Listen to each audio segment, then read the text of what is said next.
ಕಥೆಯ ಆರಂಭವಾಗುವುದು ಸ್ಕಾಟ್ಲೆಂಡ್ ಕರಾವಳಿಯ ಸಮೀಪವಿರುವ ಒಂದು ನಿರ್ಜನವಾದ ದ್ವೀಪದಲ್ಲಿ. ಅಲ್ಲಿ ಮೈಕೆಲ್ ಒಬ್ಬನೇ ವಾಸಿಸುತ್ತಿರುತ್ತಾನೆ. ಅವನ ಸುತ್ತಮುತ್ತ ಯಾರೂ ಇರುವುದಿಲ್ಲ. ಕೇವಲ ಗಾಳಿಯ ಸದ್ದು ಮತ್ತು ಸಮುದ್ರದ ಅಲೆಗಳ ಆರ್ಭಟ ಮಾತ್ರ ಕೇಳಿಸುತ್ತದೆ. ಅವನ ಜೊತೆಯಲ್ಲಿ ಅವನ ನಂಬಿಕಸ್ಥ ನಾಯಿಯಿರುತ್ತದೆ. ಅದು ಯಾವಾಗಲೂ ಅವನ ಪಕ್ಕದಲ್ಲೇ ಕುಳಿತಿರುತ್ತದೆ. ಪ್ರತಿ ವಾರ ಜೆಸ್ಸಿ ಮತ್ತು ಅವಳ ಅಂಕಲ್ ಒಂದು ಸಣ್ಣ ಬೋಟ್ನಲ್ಲಿ ಅವನಿಗೆ ಬೇಕಾದ ರೇಷನ್ ಮತ್ತು ಅಗತ್ಯ ವಸ್ತುಗಳನ್ನು ತರುತ್ತಾರೆ. ಆದರೆ ಮೈಕಲ್ ಯಾವಾಗಲೂ ಅವರಿಬ್ಬರಿಂದ ತಪ್ಪಿಸಿಕೊಳ್ಳಲು ಪ್ರಯತ್ನಿಸುತ್ತಾನೆ. ಅವರ ಕಡೆ ಕಣ್ಣೆತ್ತಿಯೂ ನೋಡುವುದಿಲ್ಲ.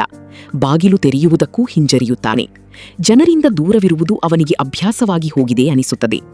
ಒಂದು ದಿನ ಜೆಸ್ಸಿ ಬಾಕ್ಸ್ಗಳನ್ನು ಮನೆಯ ಹೊರಗೆ ಇಡುವಾಗ ಅದರ ಮೇಲೆ ಒಂದು ಸಣ್ಣ ಉಡುಗೊರೆಯನ್ನು ಸಹ ಇಡುತ್ತಾಳೆ. ಆ ಉಡುಗೊರೆ ಚಿಕ್ಕದಾಗಿದ್ದರೂ ಅವಳು ಪ್ರೀತಿಯಿಂದ ಕೊಟ್ಟಿದ್ದಳು. ಬೋಟ್ ನಿಧಾನವಾಗಿ ದೂರ ಹೋದ ನಂತರ ಮೈಕಲ್ ಮನೆಯಿಂದ ಹೊರಬರುತ್ತಾನೆ.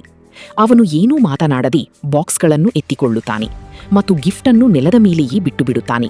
ಅವನಿಗೆ ಆ ಗಿಫ್ಟ್ ಬಗ್ಗೆ ಯಾವುದೇ ಆಸಕ್ತಿ ಇರುವುದಿಲ್ಲ. ದಿನವಿಡೀ ಅವನು ಮನೆಯೊಳಗೆ ಕುಳಿತು ಮದ್ಯಪಾನ ಮಾಡುತ್ತಿರುತ್ತಾನೆ. ಟೇಬಲ್ ಮೇಲೆ ಚೆಸ್ ಬೋರ್ಡ್ ಇರುತ್ತದೆ ಮತ್ತು ಅವನು ತನ್ನ ಜೊತೆಯೇ ಚೆಸ್ ಆಡುತ್ತಿರುತ್ತಾನೆ.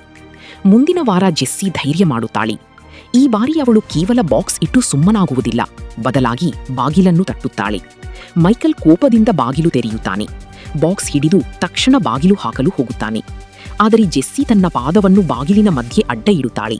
ಅವಳು ಮತ್ತೆ ಆ ಉಡುಗೊರೆಯನ್ನು ಅವನ ಕಡೆಗೆ ನೀಡುತ್ತಾ, ನೀವು ಯಾಕೆ ಯಾವತ್ತೂ ಹೆಲೋ ಹೇಳಲ್ಲ ಎಂದು ಕೇಳುತ್ತಾಳೆ. ನೀವು ಯಾವಾಗಲೂ ನಮ್ಮಿಂದ ಯಾಕೆ ದೂರವಿರುತ್ತೀರಿ ಎಂದು ಪ್ರಶ್ನಿಸುತ್ತಾಳೆ. ಮೈಕಲ್ ಯಾವುದೇ ಉತ್ತರ ನೀಡುವುದಿಲ್ಲ. ಅವನು ಜೆಸ್ಸಿಯ ಕಾಲನ್ನು ಜೋರಾಗಿ ತಳ್ಳಿ ಬಾಗಿಲು ಹಾಕಿಬಿಡುತ್ತಾನೆ. ಜೆಸ್ಸಿ ಜೋರಾಗಿ, ನಾನು ನಿನಗೆ ಹೆದರುವುದಿಲ್ಲ ಎಂದು ಹೇಳುತ್ತಾಳೆ. ನಂತರ ವಾಪಸ್ ಬೋಟ್ ಕಡೆಗೆ ಹೋಗುತ್ತಾಳೆ. ಆದರೆ ಗಿಫ್ಟ್ ಮತ್ತೆ ಬಾಗಿಲಿನ ಮುಂದೆಯೇ ಬಿದ್ದಿರುತ್ತದೆ. ಬೋಟ್ನಲ್ಲಿ ಅವರ ಅಂಕಲ್ಗೆ ಹವಾಮಾನ ಇಲಾಖೆಯಿಂದ ಎಚ್ಚರಿಕೆ ಸಿಗುತ್ತದೆ. ಭೀಕರ ಬಿರುಗಾಳಿ ಬರುವ ಮುನ್ಸೂಚನೆ ಇರುತ್ತದೆ. ಆಕಾಶ ನಿಧಾನವಾಗಿ ಕಪ್ಪಾಗತೊಡಗುತ್ತದೆ. ಗಾಳಿ ಜೋರಾಗಿ ಬೀಸಲು ಶುರುವಾಗುತ್ತದೆ. ಸಮುದ್ರದ ಅಲೆಗಳು ಈಗ ತುಂಬಾ ಅಪಾಯಕಾರಿಯಾಗಿ ಬದಲಾಗಿರುತ್ತವೆ. ಜೆಸ್ಸಿ ಬಹಳ ಕಷ್ಟಪಟ್ಟು ತನ್ನ ಸಣ್ಣ ಬೋಟ್ ಏರಿ ಅದನ್ನು ಚಲಾಯಿಸಲು ಪ್ರಯತ್ನಿಸುತ್ತಾಳೆ. ಆದರೆ ಅಲೆಗಳು ಎಷ್ಟು ಜೋರಾಗಿದ್ದವು ಎಂದರೆ ಅವಳ ಬೋಟ್ ನೀರಿನಲ್ಲಿ ಮುಳುಗಿ ಹೋಗುತ್ತದೆ. ಅವಳ ಅಂಕಲ್ ಬೋಟನ್ನು ಹಿಡಿಯಲು ಪ್ರಯತ್ನಿಸುತ್ತಾರೆ. ಆದರೆ ಅಲೆಗಳ ಹೊಡೆತಕ್ಕೆ ಅವರ ಬೋಟ್ ಸಂಪೂರ್ಣವಾಗಿ ಉಲ್ಟಾ ಆಗಿಬಿಡುತ್ತದೆ. ಐಲೆಂಡ್ನಲ್ಲಿ ನಾಯಿ ಅಳುವಂತೆ ಶಬ್ದ ಮಾಡುತ್ತಿತ್ತು. ಆಗ ಮೈಕಲ್ ಹೊರಗೆ ನೋಡಿ ಸಮುದ್ರ ಕಡೆಗೆ ಓಡಲು ಪ್ರಾರಂಭಿಸುತ್ತಾನೆ. ಓಡುವಾಗ ಆ ಗಿಫ್ಟನ್ನು ಒದ್ದು ಬಿಡುತ್ತಾನೆ. ಆಮೇಲೆ ತನ್ನ ಬೋಟ್ ಮೇಲೆ ಏರಿ ಮೈಕಲ್ ಜಾರುವ ಜಾಗದಿಂದ ಕೆಳಗೆ ನೀರಿನವರೆಗೂ ಬರುತ್ತಾನೆ ಮತ್ತು ಇಂಜಿನ್ ಸ್ಟಾರ್ಟ್ ಮಾಡಿ ಫುಲ್ ಸ್ಪೀಡ್ನಲ್ಲಿ ಮುಂದೆ ಸಾಗುತ್ತಾನೆ. ಜೆಸ್ಸಿ ನೀರಿನ ಮೇಲೆ ಬರುತ್ತಾಳೆ. ಆದರೆ ಅವಳ ಕಾಲು ಒಂದು ಬಲೆಯಲ್ಲಿ ಸಿಲುಕಿಕೊಂಡಿರುತ್ತದೆ. ಅವಳಿಗೆ ತನ್ನ ಕಾಲನ್ನು ಬಿಡಿಸಿಕೊಳ್ಳಲು ಸಾಧ್ಯವಾಗುವುದಿಲ್ಲ. ಜೋರಾದ ಅಲೆಗಳು ಅವಳನ್ನು ಮತ್ತೆ ನೀರಿನ ಒಳಕ್ಕೆ ತಳ್ಳುತ್ತವೆ ಮತ್ತು ಅವಳು ಪ್ರಜ್ಞೆ ತಪ್ಪುತ್ತಾಳೆ. ಮೈಕಲ್ ಹೆಚ್ಚು ಯೋಚಿಸದೆ ಸಮುದ್ರಕ್ಕೆ ಜಿಗಿಯುತ್ತಾನೆ. ಅವನು ಬಲೆಯನ್ನು ಹಿಡಿದು ಬಿಡಿಸುತ್ತಾನೆ. ಸಿಕ್ಕಿ ಹಾಕಿಕೊಂಡಿದ್ದ ಭಾಗಗಳನ್ನು ಸರಿಪಡಿಸಿ ಜೆಸ್ಸಿಯನ್ನು ಮುಕ್ತಗೊಳಿಸುತ್ತಾನೆ. ಅವನು ಜೆಸ್ಸಿಯ ಅಂಕಲನ್ನು ಉಳಿಸಲು ಪ್ರಯತ್ನಿಸುತ್ತಾನೆ. ಆದರೆ ಅಷ್ಟರಲ್ಲಾಗಲೇ ತುಂಬಾ ತಡವಾಗುತ್ತದೆ. ಮೈಕಲ್ ಜೆಸ್ಸಿಯನ್ನು ತನ್ನ ಬೋಟ್ಗೆ ಕರೆತರುತ್ತಾನೆ ಮತ್ತು ತಕ್ಷಣ ಸಿಪಿಆರ್ ನೀಡುತ್ತಾನೆ. ಬಹಳ ಹೊತ್ತು ಪ್ರಯತ್ನಿಸಿದ ನಂತರ ಕೊನೆಗೂ ಜೆಸ್ಸಿ ಮತ್ತೆ ಉಸಿರಾಡಲು ಶುರು ಮಾಡುತ್ತಾಳೆ. ಸಂಜೆ ಜೆಸ್ಸಿ ಮೈಕಲ್ನ ಬೆಡ್ ಮೇಲೆ ಪ್ರಜ್ಞೆ ಸ್ಥಿತಿಗೆ ಬರುತ್ತಾಳೆ. ಅವಳು ಕಣ್ಣು ಬಿಟ್ಟ ತಕ್ಷಣ ತನ್ನ ಅಂಕಲ್ ಬಗ್ಗೆ ಕೇಳುತ್ತಾಳೆ. ಮೈಕಲ್ ನಿಧಾನವಾಗಿ ಸತ್ಯವನ್ನು ಹೇಳುತ್ತಾನೆ. ಇದನ್ನು ಕೇಳಿದ ತಕ್ಷಣ ಜೆಸ್ಸಿ ಅಳಲು ಶುರು ಮಾಡುತ್ತಾಳೆ. ದಿನವಿಡೀ ಅವಳು ಬೆಡ್ ಮೇಲೆಯೇ ಮಲಗಿರುತ್ತಾಳೆ. ಮೈಕಲ್ ಸುಮ್ಮನೆ ಸೋಫಾದ ಮೇಲೆ ಮಲಗುತ್ತಾನೆ. ಮರುದಿನ ಬೆಳಗ್ಗೆ ಮೈಕಲ್ ಅವಳ ಕಾಲನ್ನು ಪರೀಕ್ಷಿಸುತ್ತಾನೆ. ಅದು ಬಾತುಕೊಂಡಿರುತ್ತದೆ ಮತ್ತು ಬಲೆಯಿಂದಾಗಿ ಗಾಯಗಳಾಗಿರುತ್ತವೆ. ಜೆಸ್ಸಿ, ನೀವು ಯಾಕೆ ಪೊಲೀಸರಿಗೆ ಫೋನ್ ಮಾಡಲಿಲ್ಲ? ನಾನಿಲ್ಲಿದ್ದೇನೆ ಎಂದು ಯಾರಿಗಾದರೂ ತಿಳಿದಿದೆಯೇ ಎಂದು ವಿಚಾರಿಸುತ್ತಾಳೆ. ಮೈಕಲ್ ಕೇವಲ ವಿಶ್ರಾಂತಿ ತಗೋ ಎಂದು ಹೇಳುತ್ತಾನೆ. ಮೈಕಲ್ ನೀರು ತರಲು ಹೋದಾಗ ಜೆಸ್ಸಿ ಹಠಾತ್ತನೆ ಕೋಪದಿಂದ, ನನಗೆ ಈ ದ್ವೀಪದಿಂದ ವಾಪಸ್ ಮನೆಗೆ ಹೋಗಬೇಕು, ನನ್ನ ಕುಟುಂಬದವರು ನನ್ನನ್ನು ಹುಡುಕುತ್ತಿರುತ್ತಾರೆ ಎಂದು ಕೂಗುತ್ತಾಳೆ. ಮೈಕಲ್ ಹೊರಗೆ ಹೋದಾಗ ಜೆಸ್ಸಿ ಬೆಡ್ ಬಿಟ್ಟು ಎದ್ದು ಅವನ ಡೆಸ್ಕ್ನಲ್ಲಿ ಏನನ್ನೂ ಹುಡುಕುತ್ತಾಳೆ. ಅವಳಿಗೆ ಅಲ್ಲಿ ಒಂದು ಚಾಕು ಸಿಗುತ್ತದೆ. ಮೈಕಲ್ ಬರುತ್ತಿರುವ ಶಬ್ದ ಕೇಳಿ ಅವಳು ಬೇಗನೆ ಬೆಡ್ಗೆ ಮರಳುತ್ತಾಳೆ ಮತ್ತು ಚಾಕುವನ್ನು ದಿಂಬಿನ ಕೆಳಗೆ ಅಡಗಿಸುತ್ತಾಳೆ. ರಾತ್ರಿ ಜೆಸ್ಸಿಗೆ ಒಂದು ಕೆಟ್ಟ ಕನಸು ಬೀಳುತ್ತದೆ. ಅವಳು ಭಯಾನಕವಾಗಿ ಕಿರುಚಲು ಶುರು ಮಾಡುತ್ತಾಳೆ. ಮೈಕಲ್ ಅವಳನ್ನು ಪರೀಕ್ಷಿಸಲು ಪ್ರಯತ್ನಿಸುತ್ತಾನೆ ಮತ್ತು ಅವಳನ್ನು ಮುಟ್ಟಿದ ತಕ್ಷಣ ಅವಳು ದಿಢೀರನೆ ಎಚ್ಚರಗೊಳ್ಳುತ್ತಾಳೆ ಮತ್ತು ಚಾಕುವನ್ನು ಅವನ ಕಡೆಗೆ ತೋರಿಸುತ್ತಾಳೆ. ಮೈಕಲ್ ಶಾಂತವಾಗಿ, ಅದು ಕೇವಲ ಕನಸಾಗಿತ್ತು ಎಂದು ಹೇಳುತ್ತಾನೆ. ನಂತರ ಅವನು ಅವಳಿಗೆ ಚಾಕುವನ್ನು ಸರಿಯಾಗಿ ಹೀಗೆ ಹಿಡಿಯಬೇಕು ಮತ್ತು ಹೀಗೆ ಬಳಸಬೇಕು ಎಂದು ಕಲಿಸುತ್ತಾನೆ. ದಿನಗಳು ಉರುಳುತ್ತವೆ. ಮೈಕಲ್ ಅವಳನ್ನು ಚೆನ್ನಾಗಿ ನೋಡಿಕೊಳ್ಳುತ್ತಾನೆ. ಅವಳನ್ನು ಬಾತ್ರೂಮ್ಗೆ ಕರೆದೊಯ್ಯುತ್ತಾನೆ, ಅಡುಗೆ ಮಾಡುತ್ತಾನೆ, ಔಷಧಿ ನೀಡುತ್ತಾನೆ ಮತ್ತು ಅವಳ ಗಾಯಗಳನ್ನು ಸ್ವಚ್ಛಗೊಳಿಸುತ್ತಾನೆ. ನಿಧಾನವಾಗಿ ಜೆಸ್ಸಿ ಹೊರಗೆ ಓಡಾಡಲು ಶುರು ಮಾಡುತ್ತಾಳೆ ಮತ್ತು ನಾಯಿಯ ಜೊತೆ ಸಮಯ ಕಳೆಯುತ್ತಾಳೆ. ಮೈಕಲ್ ಇದನ್ನು ನೋಡಿ ಸಂತೋಷಪಡುತ್ತಾನೆ. ಒಂದು ಮಧ್ಯಾಹ್ನ ಜೆಸ್ಸಿ, ನನ್ನ ಅಂಕಲ್ ನಿಮಗೆ ಹೀಗೆ ಗೊತ್ತು ಎಂದು ಕೇಳುತ್ತಾಳೆ. ಮೈಕಲ್, ನಾವಿಬ್ಬರೂ ಸೈನ್ಯದಲ್ಲಿ ಒಟ್ಟಿಗೆ ಕೆಲಸ ಮಾಡುತ್ತಿದ್ದೆವು ಎಂದು ಹೇಳುತ್ತಾನೆ. ಈಗ ಮೈಕಲ್ ಬೋಟ್ನಲ್ಲಿ ಮುಖ್ಯ ಭೂಮಿಗೆ ಹೋಗುತ್ತಾನೆ. ಆಗ ಜೆಸ್ಸಿ ಅವನ ಡೆಸ್ಕ್ ಮೇಲೆ ಒಂದು ಡ್ರಾಯಿಂಗ್ ನೋಡುತ್ತಾಳೆ. ಅವನು ಜೆಸ್ಸಿ ಮತ್ತು ಜಾಕ್ನ ಚಿತ್ರ ಬಿಡಿಸಿರುತ್ತಾನೆ. ಅವಳು ಡ್ರಾಯರ್ ತೆರೆದಾಗ ಮೈಕಲ್ ಅವಳು ಕೊಟ್ಟಿದ್ದ ಉಡುಗೊರೆಯನ್ನು ಬಿಚ್ಚಿರುವುದು ತಿಳಿಯುತ್ತದೆ. ಅದರೊಳಗೆ ಒಂದು ಸ್ನೋ ಗ್ಲೋಬ್ ಇರುತ್ತದೆ. ಅದರಲ್ಲಿ ಲೈಟ್ ಹೌಸ್ ಇರುತ್ತದೆ. ಅದು ಈ ದ್ವೀಪದ ಲೈಟ್ ಹೌಸ್ ತರಹವೇ ಇರುತ್ತದೆ. ಅತ್ತ ಲಂಡನ್ನಲ್ಲಿ ಒಂದು ಸರ್ಕಾರಿ ಮೀಟಿಂಗ್ ನಡೆಯುವಾಗ ಮೆನಾಫೋರ್ಟ್ ಎಂಬ ವ್ಯಕ್ತಿಯನ್ನು ಗದರಿಸಲಾಗುತ್ತದೆ. ಅವನು ಥಿಯಾ ಎಂಬ ಸರ್ವೇಲೆನ್ಸ್ ಪ್ರೋಗ್ರಾಂ ನಡೆಸುತ್ತಿರುತ್ತಾನೆ. ಈ ಥಿಯಾ ಪ್ರೋಗ್ರಾಂ ಯುಕೆ ಪ್ರತಿ ಫೋನ್ ಮತ್ತು ಕ್ಯಾಮರಾದಿಂದ ಡೇಟಾವನ್ನು ಕಲೆಕ್ಟ್ ಮಾಡುತ್ತಿರುತ್ತದೆ. ಮೆನಾಫೋರ್ಟ್, ನಾವು ಇದರಿಂದ ಎಷ್ಟೋ ದಾಳಿಗಳನ್ನು ತಡೆದಿದ್ದೇವೆ, ಅನೇಕ ಭಯೋತ್ಪಾದಕರನ್ನು ಹಿಡಿದಿದ್ದೇವೆ ಎಂದು ವಿವರಿಸುತ್ತಾನೆ. ನಂತರ ಅವನು ಪ್ರೈಮ್ ಮಿನಿಸ್ಟರ್ ಅನ್ನು ಭೇಟಿಯಾಗುತ್ತಾನೆ. ಪ್ರೈಮ್ ಮಿನಿಸ್ಟರ್ ಅವನ ಜೊತೆ ಆಫ್ ದ ರೆಕಾರ್ಡ್ ಒಂದು ಡೀಲ್ ಬಗ್ಗೆ ಮಾತನಾಡಲು ಶುರು ಮಾಡುತ್ತಾರೆ. ಪಬ್ಲಿಕ್ನ ಮುಂದೆ ಅವರು ಮೆನಾಫೋರ್ಟ್ನನ್ನು ಕೆಲಸದಿಂದ ತೆಗೆಯುತ್ತಾರೆ. ನೀನು ಕೆಲಸ ಸರಿಯಾಗಿ ಮಾಡಿದ್ದೀಯೆ, ಆದರೆ ಜನರಿಗೆ ಅವರ ಫೋನ್ ಮತ್ತು ಕ್ಯಾಮರಾ ಹ್ಯಾಕ್ ಆಗುವುದು ಇಷ್ಟವಿಲ್ಲ. ಅದಕ್ಕಾಗಿ ಜನರ ಮುಂದೆ ನಿನ್ನನ್ನು ಕೆಲಸದಿಂದ ತೆಗೆಯಲಾಗುವುದು. ನಿನ್ನ ಜಾಗಕ್ಕೆ ರಾಬರ್ಟಾಳನ್ನು ನೇಮಕ ಮಾಡಲಾಗುತ್ತದೆ. ಆದರೆ ಗುಟ್ಟಾಗಿ ನೀನು ಥಿಯಾ ಪ್ರೋಗ್ರಾಂ ನಡೆಸುತ್ತೀಯಾ ಎನ್ನುತ್ತಾರೆ. ಅದಕ್ಕೆ ಅವನು ಒಪ್ಪಿಕೊಳ್ಳುತ್ತಾನೆ. ಅತ್ತ ಸ್ಕಾಟ್ಲೆಂಡ್ನಲ್ಲಿ ಮೈಕಲ್ ಒಂದು ಫಾರ್ಮಸಿಗೆ ಹೋಗುತ್ತಾನೆ ಮತ್ತು ಕ್ಯಾಮರಾಗಳಿಂದ ತಪ್ಪಿಸಿಕೊಳ್ಳಲು ಪ್ರಯತ್ನಿಸುತ್ತಾನೆ. ನಂತರ ಅವನು ಬಟ್ಟೆ ಸ್ಟೋರ್ಗೆ ಹೋಗಿ ಬೇಗನೆ 10 ಬಟ್ಟೆಗಳನ್ನು ಆರಿಸಿಕೊಳ್ಳುತ್ತಾನೆ. ಇದರಿಂದ ಅವನು ಕ್ಯಾಮರಾದಲ್ಲಿ ಸರಿಯಾಗಿ ಕಾಣಿಸಬಾರದೆಂದು ಅವನ ಉದ್ದೇಶವಾಗಿರುತ್ತದೆ. ಹೊರಬರುವಾಗ ಕೆಲವು ಹುಡುಗಿಯರು ಸೆಲ್ಫಿ ತೆಗೆದುಕೊಳ್ಳುತ್ತಿರುತ್ತಾರೆ ಮತ್ತು ಕ್ಯಾಮರಾದಲ್ಲಿ ಅವನ ಫೋಟೋ ಬಿದ್ದು ಬಿಡುತ್ತದೆ.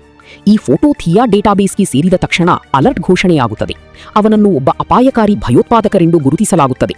ರಾಬರ್ಟಾ ತಕ್ಷಣವೇ ಒಂದು ಅಸಾಲ್ಟ್ ಟೀಮನ್ನು ಕಳುಹಿಸುತ್ತಾಳೆ. ದ್ವೀಪಕ್ಕೆ ಮರಳಿದ ಮೈಕಲ್ ಜೆಸ್ಸಿಯ ಗಾಯಕ್ಕೆ ಸರಿಯಾಗಿ ಪಟ್ಟಿ ಕಟ್ಟುತ್ತಾನೆ. ಅವಳಿಗೆ ಕೆಲವು ಔಷಧಿಗಳು, ಸಿಹಿ ತಿಂಡಿಗಳು ಮತ್ತು ಕೆಲವು ಬಟ್ಟೆಗಳನ್ನು ಕೊಡುತ್ತಾನೆ. ಅವು ಅವಳಿಗೆ ಸರಿಯಾಗಿ ಒಪ್ಪುತ್ತವೆ. ರಾತ್ರಿ ಊಟ ಮಾಡುವಾಗ ಮೈಕಲ್ಗೆ ಹೊರಗೆ ಏನೋ ಸದ್ದು ಕೇಳಿಸುತ್ತದೆ. ಅವನು ಬೈನಾಕ್ಯುಲರ್ನಲ್ಲಿ ನೋಡಿದಾಗ ಒಂದು ಬೋಟ್ ದ್ವೀಪದ ಕಡೆಗೆ ಬರುತ್ತಿರುವುದು ಕಾಣಿಸುತ್ತದೆ. ಮೈಕಲ್ ಜೆಸ್ಸಿಗೆ ಬೇಗನೆ ಬಾತ್ರೂಮ್ನಲ್ಲಿ ಹೋಗಿ ಅಡಗಿಕೋ ಮತ್ತು ಯಾವುದೇ ಶಬ್ದ ಮಾಡಬೇಡ ಎಂದು ಹೇಳುತ್ತಾನೆ. ಜೆಸ್ಸಿ ಚಾಕು ಹಿಡಿದುಕೊಂಡು ಬಾತ್ರೂಮ್ಗೆ ಹೋಗುತ್ತಾಳೆ. ಮೈಕಲ್ ಕೂಡ ಒಂದು ಬ್ಲೇಡ್ ಹಿಡಿದುಕೊಂಡು ಹೊರಗೆ ಹೋಗುತ್ತಾರೆ. ಸೈನಿಕರು ಬೋಟ್ನಿಂದ ಇಳಿದು ಮನೆಯ ಕಡೆಗೆ ಬರುತ್ತಾರೆ. ಆಗ ಮೈಕಲ್ ಒಂದು ಹಗ್ಗವನ್ನು ಕತ್ತರಿಸುತ್ತಾನೆ. ಒಂದು ದೊಡ್ಡ ಕಲ್ಲು ಬಿಟ್ಟದಿಂದ ಕೆಳಗೆ ಬೀಳುತ್ತದೆ. ಹಠಾತ್ತನೆ ಒಂದು ಬಲಿ ಕೂಡ ಆಕ್ಟಿವೇಟ್ ಆಗುತ್ತದೆ. ಅದು ಒಬ್ಬ ಸೈನಿಕನನ್ನು ಹಿಡಿದು ನೀರಿನಲ್ಲಿ ಎಳೆದುಕೊಂಡು ಹೋಗುತ್ತದೆ. ನಂತರ ಮೈಕಲ್ ಒಂದು ಪ್ರಖರವಾದ ಬೆಳಕನ್ನು ಆನ್ ಮಾಡುತ್ತಾನೆ. ಸೈನಿಕರು ನೈಟ್ ವಿಷನ್ ಕನ್ನಡಕಗಳನ್ನು ಧರಿಸಿದ್ದರಿಂದ ಅವರು ಸ್ವಲ್ಪ ಸಮಯದವರೆಗೆ ಕುರುಡರಾಗುತ್ತಾರೆ. ಅವರು ತಮ್ಮ ಕಣ್ಣಿನಿಂದ ಆ ಗ್ಲಾಸ್ ತೆಗೆದು ಮೈಕಲ್ ಓಡಿ ಹೋಗುವುದನ್ನು ಗಂಟಿ ಹಾಕಿ ಗುಂಡು ಹಾರಿಸುತ್ತಾರೆ. ಒಬ್ಬ ಸೈನಿಕ ಅವನನ್ನು ಬೆನ್ನಟ್ಟಿ ಬೆಟ್ಟ ಹತ್ತುತ್ತಾನೆ. ಮೈಕಲ್ ಹಿಂದಿನಿಂದ ಲಾಟೀನು ಒಡೆದು ಅವನ ತಲೆಗೆ ಹೊಡೆಯುತ್ತಾನೆ ಮತ್ತು ಫ್ಲೇರ್ ಗನ್ನಿಂದ ಶೂಟ್ ಮಾಡಿ ಅವನ ದೇಹಕ್ಕೆ ಬೆಂಕಿ ಹಚ್ಚುತ್ತಾನೆ. ಇನ್ನೊಬ್ಬ ಸೈನಿಕ ಮೇಲೆ ಬಂದಾಗ ಮೈಕಲ್ ಚಾಕುವಿನಿಂದ ಇರಿದು ಅವನನ್ನು ಕೆಳಗೆ ತಳ್ಳುತ್ತಾನೆ.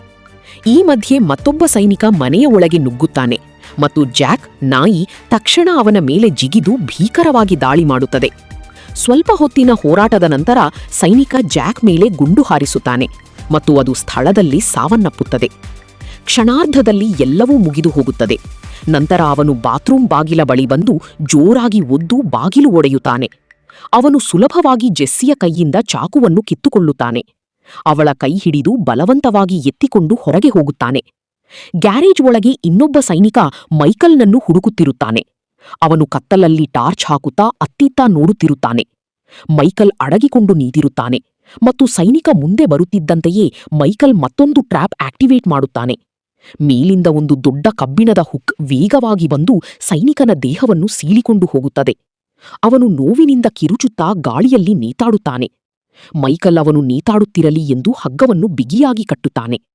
ನಂತರ ಮೈಕಲ್ ತಕ್ಷಣ ಪಕ್ಕದ ಕತ್ತಲಲ್ಲಿ ಅಡಗಿಕೊಳ್ಳುತ್ತಾನೆ. ಸ್ವಲ್ಪ ಹೊತ್ತಿನ ನಂತರ ಒಬ್ಬ ಹೊಸ ಸೈನಿಕ ಅಲ್ಲಿಗೆ ಬರುತ್ತಾನೆ. ಮೈಕಲ್ ಸಮಯ ವ್ಯರ್ಥ ಮಾಡದೆ ಅವನ ಮೇಲೆ ಬೀಳುತ್ತಾನೆ. ಅವನು ಅವನ ಆಯುಧವನ್ನು ಕಿತ್ತುಕೊಳ್ಳುತ್ತಾನೆ ಮತ್ತು ಇಬ್ಬರ ನಡುವೆ ಕೈಕೈ ಮಿಲಾಯಿಸುವ ಹೋರಾಟ ಶುರುವಾಗುತ್ತದೆ. ಮೈಕಲ್ ಆ ಸೈನಿಕನಿಗೆ 3 ಬಾರಿ ಚಾಕುವಿನಿಂದ ಇರಿಯುತ್ತಾನೆ. ಆದರೂ ಅವನು ಹೋರಾಡುತ್ತಲೇ ಇರುತ್ತಾನೆ. ಅವನು ತುಂಬಾ ಬಲಶಾಲಿಯಾಗಿರುತ್ತಾನೆ. ಕೊನೆಗೂ ಮೈಕಲ್ ಪಕ್ಕದಲ್ಲಿದ್ದ ಒಂದು ಕಟ್ಟಿಗೆಯನ್ನು ಎತ್ತಿಕೊಂಡು ಅವನ ತಲೆಗೆ ಜೋರಾಗಿ ಹೊಡೆಯುತ್ತಾನೆ. ಅದರಿಂದ ಆ ಸೈನಿಕ ತೂರಾಡುತ್ತಾ ಕೆಳಗೆ ಬೀಳುತ್ತಾನೆ. ಮೈಕಲ್ ಆ ಕಟ್ಟಿಗೆಯನ್ನು ಅವನ ಕುತ್ತಿಗೆಯ ಮೇಲೆ ಇಟ್ಟು ಉಸಿರು ನಿಲ್ಲುವವರೆಗೂ ಜೋರಾಗಿ ಒತ್ತುತ್ತಾನೆ. ಆಗಲೇ ಇದ್ದಕ್ಕಿದ್ದಂತೆ ಮೈಕಲ್ಗೆ ಜೆಸ್ಸಿಯ ತೀವ್ರವಾದ ಕಿರುಚಾಟ ಕೇಳಿಸುತ್ತದೆ. ಅವಳ ಧ್ವನಿ ನೋವಿನಿಂದ ತುಂಬಿರುತ್ತದೆ. ಮೈಕಲ್ ತಕ್ಷಣ ಸತ್ತ ಸೈನಿಕನ ಗನ್ ಎತ್ತಿಕೊಂಡು ಓಡುತ್ತಾ ಹೊರಬರುತ್ತಾನೆ. ಕಿಡ್ನಾಪರ್ ಕೆಳಗೆ ಬೀಳಲಿ ಎಂದು ಅವನ ಕಾಲುಗಳಿಗೆ ಗುಂಡು ಹಾರಿಸುತ್ತಾನೆ. ಗುಂಡು ತಗುಲಿದ ತಕ್ಷಣ ಆ ವ್ಯಕ್ತಿ ಕೆಳಗೆ ಬೀಳುತ್ತಾನೆ ಮತ್ತು ಜೆಸ್ಸಿ ಪಕ್ಕಕ್ಕೆ ಸರಿಯುತ್ತಾಳೆ. ಈಗ ಮೈಕಲ್ಗೆ ಕ್ಲಿಯರ್ ಶಾಟ್ ಸಿಗುತ್ತದೆ ಮತ್ತು ಅವನು ಕೊನೆಯ ಸೈನಿಕನನ್ನು ಕೂಡ ಮುಗಿಸಿಬಿಡುತ್ತಾನೆ. ಹತ್ತಿರದಿಂದ ನೋಡಿದಾಗ ಮೈಕಲ್ಗೆ ಒಬ್ಬ ಸೈನಿಕನ ಬಟ್ಟೆಯ ಮೇಲೆ ಸಣ್ಣ ಕ್ಯಾಮರಾ ಇರುವುದು ತಿಳಿಯುತ್ತದೆ. ಅದು ಎಲ್ಲವನ್ನೂ ರೆಕಾರ್ಡ್ ಮಾಡುತ್ತಿರುತ್ತದೆ. ಮೈಕಲ್ ಅವನ ಎಲ್ಲಾ ಇಕ್ವಿಪ್ಮೆಂಟ್ ಎತ್ತಿಕೊಳ್ಳುತ್ತಾನೆ. ನಂತರ ಜೆಸ್ಸಿಗೆ ಸ್ವಲ್ಪ ಹೊತ್ತು ಇಲ್ಲೇ ಇರು ಎಂದು ಹೇಳುತ್ತಾನೆ. ಅವನು ಜಾಕ್ ನೆಲದ ಮೇಲೆ ಬಿದ್ದಿರುವುದನ್ನು ನೋಡುತ್ತಾನೆ. ಜಾಕ್ ಶಾಂತವಾಗಿ ಮಲಗಿರುತ್ತದೆ. ಮೈಕಲ್ ಅದರ ಪಕ್ಕ ಕುಳಿತು ಅದರ ತಲೆ ಸವರಿ ಮೆಲ್ಲಗೆ ಕ್ಷಮೆ ಕೇಳುತ್ತಾನೆ. ನನ್ನರಿಂದ ನಿನ್ನನ್ನು ಉಳಿಸಲು ಆಗಲಿಲ್ಲ, ಅದಕ್ಕೆ ಸಾರಿ ಎಂದು ಹೇಳುತ್ತಾನೆ.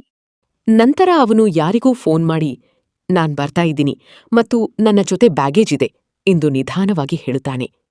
ಕಾಲ್ ಮುಗಿದ ತಕ್ಷಣ ಅವನು ಫೋನ್ ಬ್ಯಾಟರಿ ತೆಗೆಯುತ್ತಾನೆ. ಇದರಿಂದ ಯಾರೂ ಸಿಗ್ನಲ್ ಟ್ರೇಸ್ ಮಾಡಲು ಸಾಧ್ಯವಾಗುವುದಿಲ್ಲ. ನಂತರ ಮೈಕಲ್ ಮತ್ತು ಜೆಸ್ಸಿ ಸೈನಿಕರ ಬೋಟ್ ಏರಿ ದ್ವೀಪವನ್ನು ಬಿಟ್ಟು ಹೊರಡುತ್ತಾರೆ. ಸಮುದ್ರದಲ್ಲಿ ಕಗ್ಗತ್ತಲೆ ಇರುತ್ತದೆ, ಆದರೆ ಇಬ್ಬರೂ ಅಲ್ಲಿಂದ ಹೊರಟು ಹೋಗುತ್ತಾರೆ. ಸ್ವಲ್ಪ ಸಮಯದಲ್ಲಿ ರಾಬರ್ಟ್ ಆಳಿಗೆ ತನ್ನ ಟೀಮ್ ಸೋತಿರುವುದು ತಿಳಿಯುತ್ತದೆ. ಅವಳು ತಕ್ಷಣ ಒಬ್ಬ ಸ್ಪೆಷಲ್ ಏಜೆಂಟ್ ಕಳುಹಿಸಲು ಆರ್ಡರ್ ಮಾಡುತ್ತಾಳೆ. ಜೆಸ್ಸಿಯ ಹಿನ್ನೆಲೆ ಹುಡುಕಿ ಅವಳು ಯಾರು ಎಂದು ಪತ್ತೆ ಮಾಡಿ ಎಂದು ಹೇಳುತ್ತಾಳೆ. ಬೆಳಗಾಗುವಷ್ಟರಲ್ಲಿ ಮೈಕಲ್ ಮತ್ತು ಜೆಸ್ಸಿ ಸ್ಕಾಟ್ಲೆಂಡ್ ತಲುಪಿರುತ್ತಾರೆ. ಮೈಕಲ್ನ ಬಟ್ಟೆಯ ಮೇಲೆ ರಕ್ತ ಇರುವುದನ್ನು ಜೆಸ್ಸಿ ನೋಡುತ್ತಾಳೆ ಮತ್ತು ಅವನ ಗಾಯ ಮತ್ತೆ ಹಸಿಯಾಗಿರುತ್ತದೆ. ಅವಳು ನಿಮ್ಮ ರಕ್ತ ಸುರಿಯುತ್ತಿದೆ ಎಂದು ಹೇಳುತ್ತಾಳೆ. ಚಿಂತೆ ಮಾಡಬೇಡ ಎನ್ನುತ್ತಾನೆ ಮೈಕಲ್. ಇಬ್ಬರೂ ನಗರದ ಮಧ್ಯೆ ಯಾರಿಗೂ ತಿಳಿಯದಂತೆ ಓಡಾಡಲು ಶುರು ಮಾಡುತ್ತಾರೆ.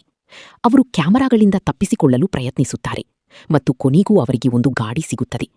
ಅದನ್ನು ಬಳಸಬಹುದು, ಆದರೆ ಅದು ಬೇರೆಯವರ ಗಾಡಿ ಮತ್ತು ಅವರ ಹತ್ತಿರ ಕೀ ಇರುವುದಿಲ್ಲ. ಈಗ ಮೈಕಲ್ ಜೆಸ್ಸಿಗೆ ಗನ್ ಚಲಾಯಿಸುವುದು ಹೀಗೆ ಎಂದು ಕಲಿಸುತ್ತಾನೆ.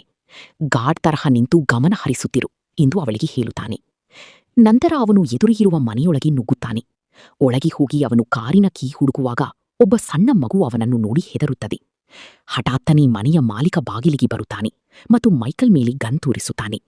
ಪರಿಸ್ಥಿತಿ ಕೆಡುತ್ತದೆ, ಆದರೆ ಹಿಂದಿನಿಂದ ಜೆಸ್ಸಿ ಧೈರ್ಯ ತೋರಿಸುತ್ತಾಳೆ. ಅವಳು ಆ ವ್ಯಕ್ತಿಯನ್ನು ಮೈಕಲ್ ಗಾಯಕ್ಕೆ ಚಿಕಿತ್ಸೆ ನೀಡುವಂತೆ ಒತ್ತಾಯಿಸುತ್ತಾಳೆ. ಈ ಮಧ್ಯೆ ರಾಬರ್ಟಾ ಟೀಮ್ನ ಟೆಕ್ನಿಷಿಯನ್ ಒಬ್ಬ ಮೊದಲು ಕಂಡ ಭಯೋತ್ಪಾದಕನ ಪ್ರೊಫೈಲ್ ನಕಲಿ ಎಂದು ಹೇಳುತ್ತಾನೆ. ಸಿಸ್ಟಮ್ ಒಳಗೆ ಯಾರೋ ಒಬ್ಬರು ಕ್ಯಾಮರಾದಲ್ಲಿ ಒಂದು ನಿರ್ದಿಷ್ಟ ಮುಖ ಕಂಡರೆ ಅಲರ್ಟ್ ಬರಲಿ ಮತ್ತು ನಂತರ ಕೋಡ್ ತಾನಾಗಿಯೇ ಡಿಲೀಟ್ ಆಗಲಿ ಎಂದು ಪ್ರೋಗ್ರಾಂ ಮಾಡಿದ್ದಾರೆ. ಅವನಿಗೆ ಏನೂ ಅನುಮಾನ ಬಂದು ಸ್ವಲ್ಪ ತನಿಖೆ ಮಾಡುತ್ತಾನೆ. ಈಗ ಸ್ಕ್ರೀನ್ ಮೇಲೆ ಮೈಕಲ್ನ ಅಸಲಿ ಪ್ರೊಫೈಲ್ ಬರುತ್ತದೆ. ಅದರಲ್ಲಿ ಅವನು ಯುದ್ಧದಲ್ಲಿ ಸತ್ತಿದ್ದಾನೆ ಎಂದು ಬರೆದಿರುತ್ತದೆ. ರಾಬರ್ಟಾ ಯಾರೂ ನಮ್ಮನ್ನು ನಮ್ಮವರನ್ನೇ ಕೊಲ್ಲುವಂತೆ ಮಾಡುತ್ತಿದ್ದಾರೆ ಎಂದು ಹೇಳುತ್ತಾಳೆ. ಆದರೆ ಕಂಪ್ಯೂಟರ್ ಈ ಫೈಲ್ ಅಸ್ತಿತ್ವದಲ್ಲಿ ಇಲ್ಲ ಎಂದು ಮೆಸೇಜ್ ನೀಡುತ್ತದೆ. ತಕ್ಷಣವೇ ಸಿಸ್ಟಮ್ ಸ್ಕಾಟ್ಲೆಂಡ್ನಿಂದ ಒಂದು 911 ಕಾಲ್ ಪಿಕ್ ಮಾಡುತ್ತದೆ. ಒಬ್ಬ ಹುಡುಗ ನನ್ನ ಅಪ್ಪನನ್ನು ಒಬ್ಬ ವ್ಯಕ್ತಿ ಮತ್ತು ಹುಡುಗಿ ಹಿಡಿದಿಟ್ಟುಕೊಂಡಿದ್ದಾರೆ ಎಂದು ಆಳುತ್ತಾ ಹೇಳುತ್ತಿರುತ್ತಾನೆ. ರಾಬರ್ಟಾ ತಕ್ಷಣ ಟೀಮ್ ಕಳುಹಿಸುತ್ತಾಳೆ ಮತ್ತು ಜೊತೆಗೆ ಮೊದಲಿನ ಏಜೆಂಟ್ ಕೂಡ ಹೋಗುತ್ತಾನೆ. ಅತ್ತ ಮೆನಾಫೋರ್ಡ್ ತನ್ನ ಸಾಫ್ಟ್ವೇರ್ನಿಂದ ಎಲ್ಲವನ್ನೂ ನೋಡುತ್ತಿರುತ್ತಾನೆ. ಅವನು ರೆಕಾರ್ಡಿಂಗ್ ಚೆಕ್ ಮಾಡಿ ಮೈಕಲ್ ಬದುಕಿರುವುದನ್ನು ನೋಡಿ ಶಾಕ್ ಆಗುತ್ತಾನೆ. ರಾಬರ್ಟಾ ಒಬ್ಬ ಸ್ಪೆಷಲ್ ಏಜೆಂಟ್ ಕಳುಹಿಸುತ್ತಿರುವುದನ್ನು ಕೇಳಿ ಅವನು ಆ ಏಜೆಂಟ್ ಅನ್ನು ಮೊದಲೇ ಕಾಂಟ್ಯಾಕ್ಟ್ ಮಾಡುತ್ತಾನೆ ಮತ್ತು ಇದು ಬ್ಲ್ಯಾಕ್ ಆಪರೇಷನ್, ನೀನು ಎಲ್ಲವನ್ನೂ ನನಗೆ ರಿಪೋರ್ಟ್ ಮಾಡಬೇಕು ಎಂದು ಹೇಳುತ್ತಾನೆ. ಏಜೆಂಟ್ ವರ್ಕ್ಮ್ಯಾನ್ ಮೊದಲೇ ಮೆನಾಫೋರ್ಟ್ನ ನಂಬಿಕಸ್ಥನಾಗಿರುತ್ತಾನೆ, ಹಾಗಾಗಿ ತಕ್ಷಣ ಒಪ್ಪಿಕೊಳ್ಳುತ್ತಾನೆ. ಮೆನಾಫೋರ್ಟ್ ಮೈಕಲ್ ಮತ್ತು ಜೆಸ್ಸಿ ಇಬ್ಬರನ್ನೂ ಕೊಂದು ಬಿಡುವಂದು ಆರ್ಡರ್ ಮಾಡುತ್ತಾನೆ. ಮನೆಯ ಮಾಲೀಕ ಮೈಕಲ್ನ ಗಾಯಕ್ಕೆ ಪಟ್ಟಿ ಕಟ್ಟುತ್ತಾನೆ. ಅವನು ಅಲ್ಲಿಂದ ಹೊರಡಲು ಬಯಸುತ್ತಾನೆ, ಆದರೆ ಪೊಲೀಸರು ಬಿಲ್ಡಿಂಗ್ ಅನ್ನು ಸುತ್ತುವರಿಯುತ್ತಾರೆ. ನಾನೇ ಪೊಲೀಸರಿಗೆ ಫೋನ್ ಮಾಡಿದ್ದು ಎಂದು ಮಾಲೀಕನ ಮಗ ಒಪ್ಪಿಕೊಳ್ಳುತ್ತಾನೆ. ಪೊಲೀಸರಿಗೆ ದಾಳಿ ಮಾಡದಂತೆ ಆರ್ಡರ್ ಇರುತ್ತದೆ, ಆದರೆ ಮಾಲೀಕ ಬಾಗಿಲು ತೆರೆಯಲು ಹೋದಾಗ ವರ್ಕ್ಮ್ಯಾನ್ ನೇರವಾಗಿ ಅವನ ತಲೆಗೆ ಗುಂಡು ಹಾರಿಸುತ್ತಾನೆ. ಮೈಕಲ್ ಸರಿಯಾದ ಸಮಯದಲ್ಲಿ ಹುಡುಗನನ್ನು ತಡೆಯುತ್ತಾನೆ, ಇಲ್ಲದಿದ್ದರೆ ಅವನೂ ಕೂಡ ಸಾಯುತ್ತಿದ್ದ. ವರ್ಕ್ಮ್ಯಾನ್ ಪೊಲೀಸರ ಗಾಡಿಗಳ ಮೇಲೆ ಸತತವಾಗಿ ಗುಂಡು ಹಾರಿಸಿ ಅವುಗಳನ್ನು ಧ್ವಂಸ ಮಾಡುತ್ತಾನೆ. ಅತ್ತ ಮೈಕಲ್ ಮತ್ತು ಜೆಸ್ಸಿ ಹಿಂದಿನ ಬಾಗಲಿನಿಂದ ಓಡಲು ಶುರು ಮಾಡುತ್ತಾರೆ. ಆದರೆ ಆಗ ಇಬ್ಬರು ಪೊಲೀಸರು ಎದುರಾಗುತ್ತಾರೆ. ಮೈಕಲ್ ಒಬ್ಬನೇ ಇಬ್ಬರ ಜೊತೆ ಹೋರಾಡಿ ಕೇವಲ ಸೆಕೆಂಡುಗಳಲ್ಲಿ ಇಬ್ಬರನ್ನೂ ಪ್ರಜ್ಞೆ ತಪ್ಪಿಸುತ್ತಾನೆ. ಮೂರನೇ ಪೊಲೀಸ್ ಹೊರಗೆ ಬಂದಾಗ ಮೈಕಲ್ ನೇರವಾಗಿ ಒಂದು ಪಂಚ್ ಕೊಟ್ಟು ಅವನನ್ನು ಕೆಳಗೆ ಬೀಳಿಸುತ್ತಾನೆ. ಅವನು ಪೊಲೀಸರ ಆಯುಧಗಳನ್ನು ಎತ್ತಿಕೊಳ್ಳುತ್ತಾನೆ. ಬಾಕಿ ಪೊಲೀಸರು ತಡೆಯಲು ಬಂದಾಗ ಮೈಕಲ್ ಅವರಿಗೆ ಪೆಪ್ಪರ್ ಸ್ಪ್ರೇ ಹಾಕುತ್ತಾನೆ. ಕೊನೆಯ ಪೊಲೀಸ್ ಹೋರಾಡಲು ಸಹ ಪ್ರಯತ್ನಿಸುವುದಿಲ್ಲ. ಮೈಕಲ್ ಅವನಿಂದ ನೇರವಾಗಿ ಕೀ ಕಿತ್ತುಕೊಳ್ಳುತ್ತಾನೆ. ಈಗ ಇಬ್ಬರೂ ಪೊಲೀಸ್ ಗಾಡಿಯಲ್ಲಿ ಕುಳಿತು ಓಡಿ ಹೋಗುತ್ತಾರೆ. ಹೊರಬರುವಾಗ ಮೈಕಲ್ನ ಗಾಡಿ ಕೆಲವು ವಾಹನಗಳಿಗೆ ಡಿಕ್ಕಿ ಹೊಡೆಯುತ್ತದೆ, ಆದರೆ ಅವನು ಹೀಗೂ ಪಾರಾಗುತ್ತಾನೆ. ರಾಬರ್ಟಾ ಕ್ಯಾಮರಾಗಳಲ್ಲಿ ಎಲ್ಲವನ್ನೂ ನೋಡುತ್ತಿರುತ್ತಾಳೆ. ಅವಳು ವರ್ಕ್ಮ್ಯಾನ್ಗೆ ಕಾಲ್ ಮಾಡಲು ಪ್ರಯತ್ನಿಸುತ್ತಾಳೆ, ಆದರೆ ಅವನು ತನ್ನ communication device of ಮಾಡಿರುತ್ತಾನೆ. Workman police ಕಾರನ್ನು ಬೆನ್ನಟ್ಟುತ್ತಾನೆ. ಅವನು ತನ್ನ ಗಾಡಿಯಿಂದ ಅವರ ಕಾರಿಗೆ ಡಿಕ್ಕಿ ಹೊಡೆಯುತ್ತದೆ. ಮೈಕಲ್ ಸ್ಪೀಡ್ ಹೆಚ್ಚಿಸಿದಾಗ ವರ್ಕ್ಮ್ಯಾನ್ ಗುಂಡು ಹಾರಿಸುತ್ತಾನೆ. ಕಿಟಕಿ ಗಾಜು ಒಡೆಯುತ್ತದೆ, ಆದರೆ ಯಾರಿಗೂ ಗಾಯವಾಗುವುದಿಲ್ಲ. ನಂತರ ಅವನು ಮತ್ತೆರಡು ಬಾರಿ ಡಿಕ್ಕಿ ಹೊಡೆಯುತ್ತದೆ. ಕಾಡಿನ ಹಾದಿಯಲ್ಲಿ 2 ಗಾಡಿಗಳು ಸಾಗುತ್ತಿರುತ್ತವೆ. ಮೈಕಲ್ ಶತ್ರುವನ್ನು ಕನ್ಫ್ಯೂಸ್ ಮಾಡಲು ಹಠಾತ್ತನೆ ಗಾಡಿಯನ್ನು ತಿರುಗಿಸುತ್ತಾನೆ. ಆದರೆ ವರ್ಕ್ಮ್ಯಾನ್ ಕೂಡ ವೇಗವಾಗಿರುತ್ತಾನೆ. ಅವನು ತಕ್ಷಣ ಫಾಲೋ ಮಾಡಿ ಮತ್ತೆ ಡಿಕ್ಕಿ ಹೊಡೆಯುತ್ತದೆ. ವರ್ಕ್ಮ್ಯಾನ್ ಮತ್ತೆ ಗುಂಡು ಹಾರಿಸುತ್ತಾನೆ. ಮೈಕಲ್ ಗಾಡಿಯನ್ನು ಜಿಗ್ಜ್ಯಾಗ್ ಆಗಿ ಚಲಾಯಿಸಿ ಎಲ್ಲವನ್ನೂ ನಿರ್ವಹಿಸುತ್ತಾನೆ. ನಂತರ ವರ್ಕ್ಮ್ಯಾನ್ ಬಂದು ಅವರ ಪಕ್ಕದಲ್ಲಿ ಮುಂದೆ ಸಾಗುತ್ತಾನೆ. ಆಗ ಮೈಕಲ್ ಜೋರಾಗಿ ಹಿಂಬದಿಯಿಂದ ಡಿಕ್ಕಿ ಹೊಡೆಯುತ್ತದೆ. ಅದರಿಂದ ಅವನ ಕಾರು ಪಲ್ಟಿಯಾಗುತ್ತದೆ. ಮೈಕಲ್ ಮತ್ತು ಜೆಸ್ಸಿ ಅಲ್ಲಿಂದ ತಪ್ಪಿಸಿಕೊಳ್ಳುತ್ತಾರೆ. ಸ್ವಲ್ಪ ದೂರದ ನಂತರ ಅವರಿಗೆ ಒಂದು ಕನ್ಸ್ಟ್ರಕ್ಷನ್ ಜಾಗ ಸಿಗುತ್ತದೆ. ಮೈಕಲ್ ಹೇಳುತ್ತಾನೆ, ಈಗ ನಾವು ಗಾಡಿ ಬದಲಾಯಿಸಬೇಕು. ಇತ್ತ ಕಾಡಿನಲ್ಲಿ ವರ್ಕ್ಮ್ಯಾನ್ ಇನ್ನೂ ಜೀವಂತವಾಗಿರುತ್ತಾನೆ. ಅವನು ನಿಧಾನವಾಗಿ ನಡೆಯುತ್ತಿರುತ್ತಾನೆ. ಆಗ ಒಂದು ಪೊಲೀಸ್ ಕಾರ್ ಮತ್ತು ಒಬ್ಬ ಸಾಮಾನ್ಯ ವ್ಯಕ್ತಿಯ ಗಾಡಿ ರಸ್ತೆ ಬ್ಲಾಕ್ ಮಾಡಿರುತ್ತವೆ. ವರ್ಕ್ಮ್ಯಾನ್ ತಕ್ಷಣ ಪೊಲೀಸ್ ಆಫೀಸರ್ಗೆ ಗುಂಡು ಹಾರಿಸುತ್ತಾನೆ ಮತ್ತು ಸಿವಿಲಿಯನ್ನನ್ನು ಹೆದರಿಸಿ ಗಾಡಿ ಕಿತ್ತುಕೊಳ್ಳುತ್ತಾನೆ.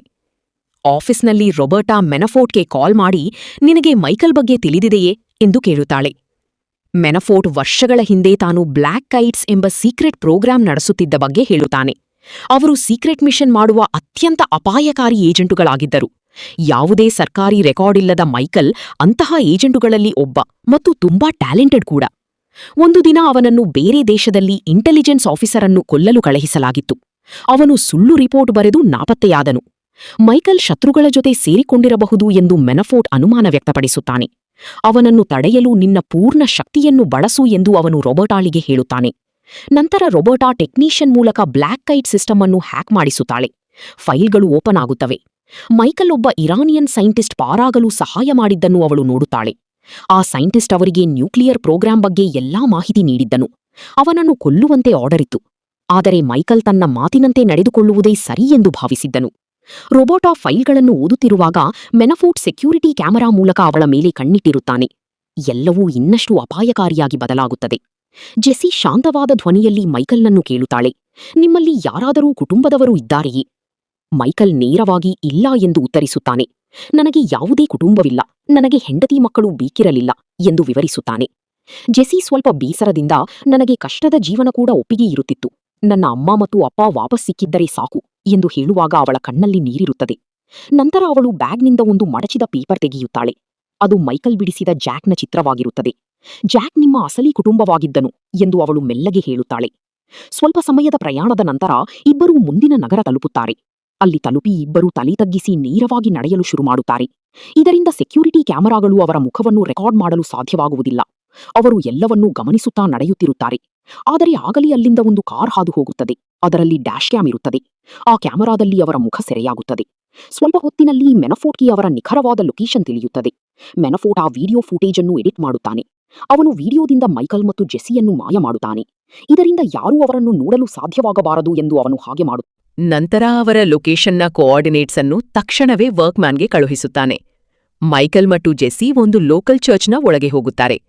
ಇಲ್ಲಿ ಮೈಕಲ್ ತನ್ನ ಹಳೆಯ ಗೆಳೆಯ ಆರ್ಥರ್ನನ್ನು ಭೇಟಿಯಾಗುತ್ತಾನೆ. ಆರ್ಥರ್ ಯಾವುದೇ ಪ್ರಶ್ನೆ ಕೇಳದೆ ಅವರನ್ನು ತನ್ನ ಕಾರಿನಲ್ಲಿ ಕೂರಿಸಿಕೊಳ್ಳುತ್ತಾನೆ. ಕಾಡಿನ ಮಧ್ಯೆ ಇರುವ ತನ್ನ ಮನೆಗೆ ಕರೆದುಕೊಂಡು ಹೋಗುತ್ತಾನೆ. ಮನೆ ನಗರದಿಂದ ದೂರ ಮರಗಳ ನಡುವೆ ಶಾಂತವಾದ ಜಾಗದಲ್ಲಿರುತ್ತದೆ. ಕಿಚನ್ನಲ್ಲಿ ಜೆಸ್ಸಿ ಕೆಲವು ವಿಚಿತ್ರವಾದ ಔಷಧಿಗಳನ್ನು ನೋಡುತ್ತಾಳೆ. ಆ ಬಾಟಲಿಗಳನ್ನು ನೋಡಿ ಅವಳಿಗೆ ಇದು ಯಾವುದೋ ಗಂಭೀರ ಕಾಯಿಲೆಯ ಔಷಧಿ ಎಂದು ಅನ್ನಿಸುತ್ತದೆ. ಇತ್ತ ಆರ್ಥರ್ ಮೈಕಲ್ಗೆ ತಾನು ಗವರ್ನ್ಮೆಂಟ್ ಜಾಬ್ ಬಿಡುವಾಗ ಥಿಯಾ ಸಿಸ್ಟಮ್ ಮಾಡಲು ಸಹಾಯ ಮಾಡಿದ್ದಾಗಿ ಹೇಳುತ್ತಾನೆ. ಅವನ ಹತ್ತಿರ ಈಗಲೂ ಆ ಸಾಫ್ಟ್ವೇರ್ನ ಒಂದು ಕಾಪಿ ಇರುತ್ತದೆ. ಮೈಕಲ್ ನಾಪತ್ತೆಯಾದಾಗ ಆರ್ಥರ್ ಸಿಸ್ಟಮ್ನಿಂದ ಅವನ ಫೋಟೋ ತೆಗೆದು ಬೇರೆಯವರ ಫೋಟೋ ಹಾಕಿದ್ದನು. ಇದನ್ನು ಅವನು ತನ್ನ ಗೆಳೆಯನನ್ನು ಉಳಿಸಲು ಮಾಡಿದ್ದನು. ಆದರೆ ನಂತರ ಮೆನಾಫೋರ್ಟ್ ಅವನನ್ನು ಭಯೋತ್ಪಾದಕನನ್ನಾಗಿ ಮಾಡಿದನು. ಮೈಕಲ್ ಆರ್ಥರ್ಗೆ ಹೇಳುತ್ತಾನೆ, ತಾನು ಹೊರಗೆ ಹೋಗಿ ಇದೆಲ್ಲವನ್ನೂ ಮುಗಿಸಿ ಬರುತ್ತೇನೆ, ಅಲ್ಲಿಯವರೆಗೆ ಜೆಸ್ಸಿಯನ್ನು ನೋಡಿಕೋ ಎಂದು. ಅದಕ್ಕೆ ಆರ್ಥರ್ ದುಃಖದಿಂದ ನಿರಾಕರಿಸುತ್ತಾನೆ. ಜೆಸ್ಸಿ ಮಧ್ಯದಲ್ಲಿ ಬಾಯಿ ಹಾಕಿ ಆರ್ಥರ್ಗೆ ಕ್ಯಾನ್ಸರ್ ಇದೆ ಎಂದು ಹೇಳುತ್ತಾಳೆ. ಇದವಳಿಗೆ ಹೀಗೆ ತಿಳಿಯಿತು ಎಂದರೆ ಅವಳ ತಾಯಿ ಸಾಯುವ ಮೊದಲು ಕೂಡ ಇದೇ ಔಷಧಿಯನ್ನು ತೆಗೆದುಕೊಳ್ಳುತ್ತಿದ್ದರು. ಮೈಕಲ್ ತನ್ನನ್ನು ಬಿಟ್ಟು ಹೋಗಲು ಬಯಸುತ್ತಿದ್ದಾನೆ ಎಂದು ಜೆಸ್ಸಿಗೆ ಅನ್ನಿಸುತ್ತದೆ. ಅವಳು, ನಾನು ಯಾರಿಗೂ ಹೊರೆಯಾಗಲು ಬಯಸುವುದಿಲ್ಲ, ನಾನಿಲ್ಲಿಂದ ಸುಮ್ಮನೆ ಹೊರಟು ಹೋಗುತ್ತೇನೆ ಎನ್ನುತ್ತಾಳೆ. ಆತ ಆರ್ಥರ್ ನನ್ನ ಬಳಿ ಕೇವಲ ಕೆಲವು ತಿಂಗಳುಗಳು ಮಾತ್ರ ಬಾಕಿಯಿವೆ ಎಂದು ಹೇಳುತ್ತಿರುತ್ತಾನೆ. ಇದನ್ನು ಕೇಳಿ ಮೈಕಲ್ ಹಳೆಯ ಟ್ರಾಫಿಕರೊಬ್ಬನ ಅಡ್ರೆಸ್ ಕೇಳುತ್ತಾನೆ. ಆರ್ಥರ್ ಮೈಕಲ್ನನ್ನು ತಡೆಯುತ್ತಾನೆ ಮತ್ತು ಆ ವ್ಯಕ್ತಿ ತುಂಬಾ ಅಪಾಯಕಾರಿ ಎಂದು ಹೇಳುತ್ತಾನೆ. ಆದರೆ ಮೈಕಲ್ ನನ್ನ ಹತ್ತಿರ ಬೇರೆ ದಾರಿಯೇ ಇಲ್ಲ ಎನ್ನುತ್ತಾನೆ. ಅವರು ಹೊರಡುವ ತಯಾರಿಯಲ್ಲಿದ್ದಾಗ ಯಾರೂ ಬಾಗಿಲು ತಟ್ಟುತ್ತಾರೆ. ಹೊರಗೆ ವರ್ಕ್ಮ್ಯಾನ್ ನಿಂತಿರುತ್ತಾನೆ. ಅವನು ತಡಮಾಡದಿ ಗುಂಡು ಹಾರಿಸಲು ಶುರು ಮಾಡುತ್ತಾನೆ. ಮೈಕಲ್ ತಕ್ಷಣ ಪೀಠೋಪಕರಣಗಳ ಹಿಂದೆ ಅಡಗಿಕೊಳ್ಳುತ್ತಾನೆ. ವರ್ಕ್ಮ್ಯಾನ್ ರೂಮ್ ಒಳಗೆ ಬಂದ ತಕ್ಷಣ ಮೈಕಲ್ ಅವನ ಮೇಲೆ ಶೆಲ್ಫೊಂದನ್ನು ಬೀಳಿಸುತ್ತಾನೆ. ನಂತರ ಇಬ್ಬರ ನಡುವೆ ಭೀಕರ ಹೋರಾಟ ಶುರುವಾಗುತ್ತದೆ. ಅವರು ಕಂಡದ್ದನ್ನೆಲ್ಲ ಆಯುಧವಾಗಿ ಬಳಸುತ್ತಾರೆ. ಕುರ್ಚಿ, ಟೇಬಲ್, ಲ್ಯಾಂಪ್ ಎಲ್ಲವೂ ಪುಡಿಪುಡಿಯಾಗುತ್ತವೆ. ಈ ಹೊಡೆದಾಟದ ಮಧ್ಯೆ ಒಂದು ಗನ್ ನೆಲದ ಮೇಲೆ ಬೀಳುತ್ತದೆ. ಇಬ್ಬರೂ ನುರಿತ ಏಜೆಂಟ್ಗಳಾದ ಕಾರಣ ಬಹಳ ಹೊತ್ತು ಒಬ್ಬರಿಗೊಬ್ಬರು ಸೆಣಸಾಡುತ್ತಾರೆ. ಕೊನೆಗೂ ವರ್ಕ್ಮ್ಯಾನ್ ಮೈಕಲ್ನನ್ನು ಸೋಲಿಸಿ ಕೆಳಗೆ ಹಾಕಿ ಒತ್ತುತ್ತಾನೆ. ಅವನು ಮೈಕಲ್ನನ್ನು ಕೊಲ್ಲುವ ಹಂತಕ್ಕೆ ಬಂದಾಗ ಜೆಸ್ಸಿ ಗನ್ನೆತ್ತಿ ಅವನ ಮೇಲೆ ತೋರಿಸುತ್ತಾ ನಿಲ್ಲಲು ಹೇಳುತ್ತಾಳೆ. ವರ್ಕ್ಮ್ಯಾನ್ ತಕ್ಷಣ ಅವನ ಮೇಲೆ ಜಿಗಿದು ಗನ್ ಕಿತ್ತುಕೊಳ್ಳುತ್ತಾನೆ. ಆಗ ಮೈಕಲ್ ಪಕ್ಕದಲ್ಲಿದ್ದ ನೈಲ್ ಗನ್ನಿಟ್ಟುಕೊಂಡು ವರ್ಕ್ಮ್ಯಾನ್ ಮೇಲೆ ಹಲವು ಬಾರಿ ದಾಳಿ ಮಾಡುತ್ತಾನೆ. ನಂತರ ಅವನು ಜೆಸ್ಸಿಯನ್ನು ಹಿಡಿದುಕೊಂಡು ಅಲ್ಲಿಂದ ಓಡುತ್ತಾನೆ. ವರ್ಕ್ಮ್ಯಾನ್ ಮತ್ತೆ ಗುಂಡು ಹಾರಿಸಲು ಶುರು ಮಾಡುತ್ತಾನೆ. ಆದ್ರೆ ಅಷ್ಟರಲ್ಲಾಗ್ಲೇ ಮೈಕಲ್ ಮತ್ತು ಜೆಸ್ಸಿ ಆರ್ಥರ್ ಜೊತೆ ಕಾರಿನಲ್ಲಿ ಪಾರಾಗುತ್ತಾರೆ. ವರ್ಕ್ಮ್ಯಾನ್ ಹಿಂದಿನಿಂದ ಗುಂಡು ಹಾರಿಸುತ್ತಾ ಓಡುತ್ತಾನೆ. ಆದ್ರೆ ಅಷ್ಟರಲ್ಲಾಗ್ಲೇ ತಡವಾಗಿರುತ್ತದೆ. ಮೆನಾಫೋರ್ಟ್ ಅವನಿಗೆ ಮೆಸೇಜ್ ಮಾಡಿ ಕೆಲಸ ಮುಗಿಯಿತೆ ಎಂದು ಕೇಳುತ್ತಾನೆ. ವರ್ಕ್ಮ್ಯಾನ್ ಇಲ್ಲ ಎಂದು ಉತ್ತರಿಸುತ್ತಾನೆ. ಆಗ ಮೆನಾಫೋರ್ಟ್ ತನ್ನ ಅಸಿಸ್ಟೆಂಟಿಗೆ ಟೀಮ್ ರೆಡಿ ಮಾಡಿ ಎಂದು ಹೇಳುತ್ತಾನೆ. ನಗರ ತಲುಪಿದ ನಂತರ ಆರ್ಥರ್ ಮೈಕಲ್ಗೆ ಒಂದು ಫೋನ್ ನೀಡಿ ಅಲ್ಲಿಂದ ಬೇರೆಯಾಗುತ್ತಾನೆ. ಈಗ ಮೈಕಲ್ ಮತ್ತು ಜೆಸ್ಸಿ ಇಬ್ಬರೇ ಡ್ರೈವ್ ಮಾಡುತ್ತಿರುತ್ತಾರೆ. ಜೆಸ್ಸಿ ನನ್ನನ್ನು ನಿಮ್ಮ ಜೊತೆ ಮುಂದಿನ ದ್ವೀಪಕ್ಕೆ ಕರೆದುಕೊಂಡು ಹೋಗಿ ಎಂದು ಕೇಳುತ್ತಾಳೆ. ಮೈಕಲ್ ನಿರಾಕರಿಸುತ್ತಾನೆ ಮತ್ತು ನೀನು ಒಂದು ಉತ್ತಮ ಜೀವನ ನಡೆಸಬೇಕು ಎಂದು ನಾನು ಬಯಸುತ್ತೇನೆ ಎನ್ನುತ್ತಾನೆ. ಅತ್ತ ರಾಬರ್ಟಾಳಿಗೆ ಯಾರೋ ಥಿಯಾ ಸಿಸ್ಟಮ್ ಅನ್ನು ರಹಸ್ಯವಾಗಿ ಬಳಸುತ್ತಿರುವುದು ತಿಳಿಯುತ್ತದೆ. ಆಗ ಅವರು ಒಂದು ಟ್ರ್ಯಾಪ್ ಸಿದ್ಧಪಡಿಸುತ್ತಾರೆ. ಇತ್ತ ಲಂಡನ್ನಲ್ಲಿ ಮೈಕಲ್ ಉದ್ದೇಶಪೂರ್ವಕವಾಗಿ ಕ್ಯಾಮೆರಾಗಳಿಗೆ ತನ್ನ ಮುಖ ತೋರಿಸುತ್ತಾನೆ. ಅವರು ಒಂದು ನೈಟ್ ಕ್ಲಬ್ಗೆ ಹೋದಾಗ ಬೌನ್ಸರ್ ಅವರನ್ನು ತಡೆಯುತ್ತಾನೆ. ಇದಕ್ಕೆ ಮೈಕಲ್ ಅವನಿಗೆ ಎಂಟ್ರಿ ಸಿಗುವವರೆಗೂ ಚೆನ್ನಾಗಿ ಹೊಡೆಯುತ್ತಾನೆ. ಮೆನಾಫೋರ್ಟ್ ಕ್ಯಾಮೆರಾವಲ್ಲಿ ಅವರ ಮುಖ ನೋಡಿ ಲೊಕೇಶನ್ ಟ್ರ್ಯಾಕ್ ಮಾಡಲು ಪ್ರಯತ್ನಿಸುತ್ತಾನೆ. ಆದರೆ ಅದು ತಕ್ಷಣ ಬ್ಲಾಕ್ ಆಗಿಬಿಡುತ್ತದೆ. ಈಗ ರಾಬರ್ಟಾಲಿಗೆ ಮೆನಾಫೋರ್ಟ್ ತನ್ನ ಬೆನ್ನ ಹಿಂದೆ ಆಟವಾಡುತ್ತಿರುವುದು ಅರ್ಥವಾಗುತ್ತದೆ. ಕ್ಲಬ್ ಒಳಗೆ ಮೈಕಲ್ ಮತ್ತು ಜೆಸ್ಸಿ ಟ್ರಾಫಿಕರ್ ಕಮಲ್ನನ್ನು ಭೇಟಿಯಾಗುತ್ತಾರೆ. ಜೆಸ್ಸಿಗೆ ಒಂದು ಹೊಸ ಐಡೆಂಟಿಟಿ ಮಾಡಬೇಕು ಎಂದು ಮೈಕಲ್ ಹೇಳುತ್ತಾನೆ. ಕಮಲ್, ನಾನು ನಿಮಗೆ ಸಹಾಯ ಮಾಡಿದರೆ ನಾನು ಸಿಕ್ಕಿಹಾಕಿಕೊಳ್ಳುತ್ತೇನೆ ಮತ್ತು ನಾನು ನಿಮಗೆ ಯಾಕೆ ಸಹಾಯ ಮಾಡಬೇಕು ಎಂದು ಕೇಳುತ್ತಾನೆ. ಮೈಕಲ್, ನೀನು ಮೆನಾಫೋರ್ಟ್ಗೆ ಸುಮಾರು ಜನರ ಮಾಹಿತಿ ನೀಡಿ ಮತ್ತು ಅವರು ಬಂಧಿಸಲ್ಪಟ್ಟಿದ್ದಾರೆ. ನಾನು ಸಿಕ್ಕಿಬಿದ್ದರೆ ಈ ಮಾಹಿತಿ ಪೊಲೀಸರಿಗೆ ನೀಡುವುದಾಗಿ ಹೇಳುತ್ತಾನೆ. ಆದರೆ ಮೈಕಲ್ ಕ್ಯಾಮರಾವಲ್ಲಿ ತನ್ನ ಮುಖ ತೋರಿಸಿಬಿಟ್ಟಿರುತ್ತಾನೆ. ಹಾಗಾಗಿ ಏಜೆಂಟ್ಗಳು ಶೀಘ್ರದಲ್ಲೇ ಕ್ಲಬ್ಗೆ ಬರುವ ಸಾಧ್ಯತೆ ಇರುತ್ತದೆ. ಈಗ ಕಮಲ್ಗೆ ಅವರಿಗೆ ಸಹಾಯ ಮಾಡುವುದನ್ನು ಬಿಟ್ಟು ಬೇರೆ ದಾರಿಯೇ ಇರುವುದಿಲ್ಲ. ಸ್ವಲ್ಪ ಹೊತ್ತಿನಲ್ಲಿ ಪೇಪರ್ ರೆಡಿಯಾಗುತ್ತವೆ ಮತ್ತು ಬೋಟ್ 30 ನಿಮಿಷಗಳಲ್ಲಿ ಹೊರಡಲಿದೆ ಎಂದು ಹೇಳುತ್ತಾರೆ. ಇಬ್ಬರೂ ಕ್ಲಬ್ನಿಂದ ಹೊರಬರಲು ಶುರು ಮಾಡುತ್ತಾರೆ. ಆದರೆ ಮೆನಾಫೋರ್ಟ್ ಟೀಮ್ ಅಷ್ಟರಲ್ಲಾಗ್ಲಿ ಅಲ್ಲಿಗೆ ಬಂದಿರುತ್ತದೆ. ಮೈಕಲ್ ಒಬ್ಬ ವ್ಯಕ್ತಿಯ ಮೇಲೆ ದಾಳಿ ಮಾಡಿ ಅವನನ್ನು ಕೆಳಗೆ ಬೀಳಿಸುತ್ತಾನೆ ಮತ್ತು ಅವನ ಗನ್ ಕಿತ್ತುಕೊಂಡು ಶೂಟ್ ಮಾಡುತ್ತಾನೆ. ಜೋರಾದ ಮ್ಯೂಸಿಕ್ ಇದ್ದದರಿಂದ ಯಾರಿಗೂ ಗುಂಡಿನ ಸದ್ದು ಕೇಳಿಸುವುದಿಲ್ಲ. ನಂತರ ಮೈಕಲ್ ಒಂದು ಒಡೆದ ಗ್ಲಾಸ್ನಿಂದ ಇನ್ನೊಬ್ಬ ಏಜೆಂಟನ್ನು ಕೊಲ್ಲುತ್ತಾನೆ. ಆದರೆ 3ನೇ ಏಜೆಂಟ್ಗೆ ಅವನು ಗುಂಡು ಹಾರಿಸಿದಾಗ ಜನರಿಗೆ ವಿಷಯ ತಿಳಿಯುತ್ತದೆ. ಜೆಸ್ಸಿ ಮತ್ತು ಮೈಕಲ್ ಬಾತ್ರೂಮ್ ಕಾರಿಡಾರ್ ಕಡೆಗೆ ಓಡುತ್ತಾರೆ. ಆದರೆ ಅಲ್ಲಿಯೂ ಒಬ್ಬ ಏಜೆಂಟ್ ಸಿಗುತ್ತಾನೆ ಮತ್ತು ಶೂಟೌಟ್ ಶುರುವಾಗುತ್ತದೆ. ಮೈಕಲ್ ಶತ್ರುವಿನ ಗಮನ ಬೇರೆಡೆಗೆ ಸೆಳೆದು ಜೆಸ್ಸಿಯನ್ನು ವಾಪಸ್ ಕ್ಲಬ್ ಒಳಗೆ ಎಳೆಯುತ್ತಾನೆ. ಅಲ್ಲಿ ಏಜೆಂಟ್ಗಳು ಅವನನ್ನು ಸುತ್ತುವರಿದು ಹೊಡೆಯಲು ಶುರು ಮಾಡುತ್ತಾರೆ. ಜೆಸ್ಸಿ ಸಹಾಯಕ್ಕೆ ಬರ್ತಾಳೆ. ಆದ್ರೆ ಒಬ್ಬ ವ್ಯಕ್ತಿ ಅವಳನ್ನ ಕೆಳಗೆ ಬೀಳಿಸ್ತಾನೆ. ಮೈಕಲ್ ತಕ್ಷಣ ಆ ವ್ಯಕ್ತಿಗೆ ಗುಂಡು ಹಾರಿಸ್ತಾನೆ ಮತ್ತು ಈಗ ಜನರು ಭಯದಿಂದ ಓಡಲು ಶುರು ಮಾಡ್ತಾರೆ.